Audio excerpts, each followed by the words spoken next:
High, আমি তোমাদের Anirban. So vocal টিপসের উপর কিছু ভিডিও আমি তোমাদেরকে দেবো বলেছিলাম। সো আজকে ফার্স্ট ভিডিও তোমাদের জন্য নিয়ে আসলাম। ভীষণ দামি একটা ইম্পোর্টেন্ট কথা তোমাদের সাথে শেয়ার করব আজকে। যারা গান করছো, যারা গান শিখছো, যারা ভালো গাইতে চাইছো, কিন্তু দেখছো যে গানের মধ্যে ফিলটা আসছে না। গানে অনেক প্রবলেম হচ্ছে। গানটাকে সেই মতো গানের মধ্যে সেই ফিল বা গানটার মধ্যে সেই যে ব্যাপারটা, সেই ব্যাপারটা তোমরা আনতে পারছো না। তাই সেটার কারণই হচ্ছে ভোকালটাকে তোমাদের ইউজ করতে না পারা। তো সেই জিনিসটা বিকজ আমার কাছে অনেক স্টুডেন্ট দেখেছি ১০-১৫ বছর শিখে আসার পরেও অনেক কিছু শিখে এসছে কিন্তু গান গাইতে গেলে সেই জিনিসটা করতে পারছে না। তো এই প্রবলেমটা যে কারণে হয় সেটা হচ্ছে তোমাদের ভোকাল ইউজ মানে যেখানে যতটা ভোকাল দিতে হবে, যেখানে যতটা ভোকালকে যতটা লাগবে ততটা আমরা দিতে পারছি না। ভোকালটাকে আমরা কন্ট্রোল করতে পারছি না। সো এই ভোকাল কন্ট্রোলটা তোমাদেরকে আনতে হবে। আর এটা ১ম থেকে তোমাদেরকে আনতে হবে। যারা রেওয়াজ করছো, কি রেওয়াজ করছো আমি সেগুলোতে যাচ্ছি না। কিন্তু মেইন তোমাদের যে ব্যাপারটা থাকে যখন গুরুজি কোনো কাজ দিচ্ছে বা আ আ যাই তোমাদেরকে দিচ্ছে সেগুলো কি হয় তোমরা শুধু কখন সেটাকে সুরে তুলবো, সেটাকে তালে গাইবো এই মোটিভটা এই মানসিকতাটাই তোমাদের থাকে। তো সেই জিনিসটা করতে গিয়ে তোমরা ভোকালটাকে ইউজ করো না। মানে শুধু গলা দিয়ে গলা ছেড়ে গাইলেই হয় না।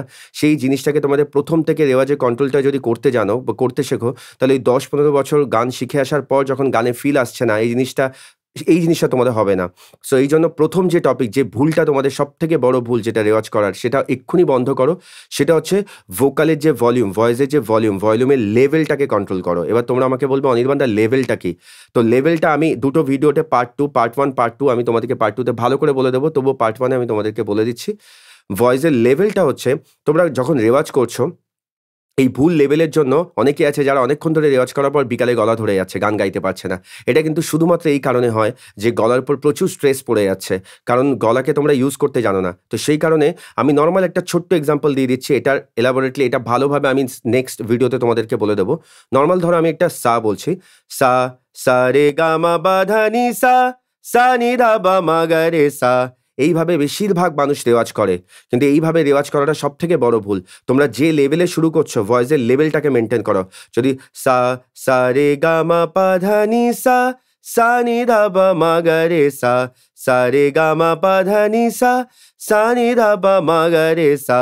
এই যে সা রে গা মা পা ধা নি সা ওপরে যখন যাবো তখন চেঁচাবো না। আমরা যে লেভেলে শুরু করেছি সেই লেভেলটাকে মেইনটেইন করব। চাইলে তোমরা লেভেলটাকে নামিয়ে করো, কিন্তু নামিয়ে করলেও নামিয়ে যে লেভেলে যাবে সেই লেভেলটাকে পুরোটা মেইনটেইন করবে। তাহলে দেখবে গলায় কোনোদিন প্রেশার পড়বে না। ঠিক আছে? তাহলে এই এই সবার আগে এই ভুলটাকে তোমরা বন্ধ করো। দেখবে তোমাদের প্রচুর রিলিফ পাবে, তোমাদের গলা ভাঙবে না, বসবে না। আর তারপরে কি করে সেভ করতে হয় গলাকে তার জন্য how to save your voice আমি পরের পরের ভিডিওতে আমি তোমাদের সাথে শেয়ার করব। সো কেমন লাগলো জানিও আর অবশ্যই এই ভুলটা তোমরা সবাই বন্ধ করো এখন থেকে যারা এই ভিডিওটা দেখবে।